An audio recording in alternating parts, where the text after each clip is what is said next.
Hello and welcome to another update about Ethereum. Only a quick one because it's a quiet day, but we had a few things occur on the chart. So Ethereum broke out above this descending trend line we talked about. However, unfortunately, there's now a new trend line that can be drawn, which basically puts the entire thing here into a triangle.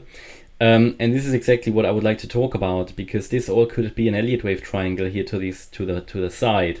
But let's take a look at the price action. In the previous video, we talked about two possibilities here for a possible bullish outcome of that. This is not high confidence at this stage. The chart hasn't really done enough to give us evidence, but we can currently, well, assume it or follow it at least, right? And bear in mind, at the moment, things are still very uncertain in the market, and especially due to all the issues that are still going on around FTX, things are just a bit uncertain, to say the least. But yeah, I mean, it's certainly a good move that we broke out of this descending trend line to the upside. Okay, so I'm going to, well, I know I leave it in for now because it might get relevant if we do a retest or anything. But looking at the chart, I spotted this additional triangle at the moment, and I mean, as long as we don't break here out of this triangle to the upside, I think we're still caught in a sideways range. This could be just an Elliott Wave triangle that is moving sideways, which however should be close to its end. The scenario generally is that this was a wave 1 to the upside, and we completed already a wave 2. That was a possibility, or we still will see the low in wave 2.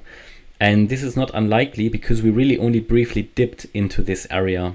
Yeah, we very, very briefly dipped into this area. So there is certainly the chance to get deeper into this area and max it out all the way down to $1,130.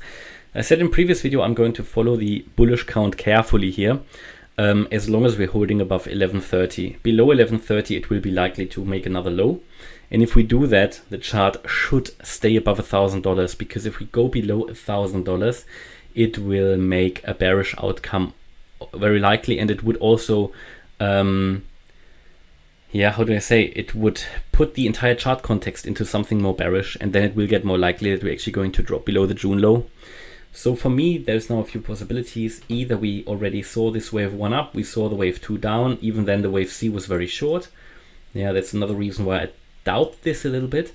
And then we've had here basically a sort of complex 1-2 and another maybe 1-2 setup before we start moving. But the point is, I think if we get now above the previous swing high of 1290, that would be a breakout point. But as you can see, we got rejected by the descending trend line of this triangle. So what is quite likely to me is that we have an Elliott Wave triangle. So that, let me just move that to the side. So this wave B never finished, but the wave B is actually the triangle. And we can, so if the wave B occurs as a triangle, then let me just see. Yeah, so then if this was the wave A, the low of 1218 roughly, then we had here a wave A of the triangle. This was a wave B of the triangle. This was a wave C of the triangle. This was a wave D of the triangle. This could be the E wave of the triangle, because this is how a triangle would operate as a 5-wave move. Each of these subwaves as corrections, and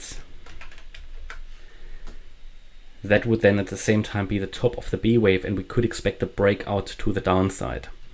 So this is certainly possible. This would get likely. So that's the advantage of counting it that way. We get a good understanding of when a triangle breaks, and a triangle breaks as per this count to the downside. That would be the expected direction as per the triangle count, the downside move. We will get good information about that and indication that this is occurring if we break below 1238. 1238, the break of the wave D low, is always the first indication a triangle breaks. Confirmation would be obtained below wave B. The problem here is wave B was so low that, yeah, you know, it's quite far down anyway. So, but the point here is that wave D is the first indication. The drop below wave B will be the confirmation. That's at 1200, and if that happens, then I think we're going to rush down to, well, all the way down, possibly to 1130, right? And then we can give a wave 3 an attempt. So I think at the moment I'm actually going to make this the primary expectation, because it fits quite well with the overall wave count, right? That the it fits quite well with the proportions, also the fact that we actually are visually in a triangle. So yeah, so to the upside, what that means is to the upside, if we break above 1290, I think we are going to break the triangle to the upside, which would not be the expected direction, but of course can happen. If it breaks to the upside, then we have here ABC here, and then this was a 1-2-1-2 setup, and we would move up in wave 3. And if we break down, that would be, as per this scenario, the expected direction. Then we could look here at the 1130 level, just because it's the 78.6% retrace. I can also give you a target based on the calculations, which would be take the length of the A wave, take the high of the B wave, assuming it peaked here, and then the first target would be the 1-to-1 ratio at 1160. So keep an eye on that level as well. But yeah, that's my update about Ethereum. Still a bit of uncertainty today, just sideways movement, bit of a boring day, but actually quite nice after so much movement that we saw in the last few days, that we see a little bit of just sideways movement, consolidation, which will in turn lead to an impulsive move anyway. Okay, and that's my update about Ethereum. I hope you liked the update. If you did, please hit the like button, leave a comment and subscribe. And if you really like the content, then please check out the channel membership. Thanks a lot for watching. Bye-bye.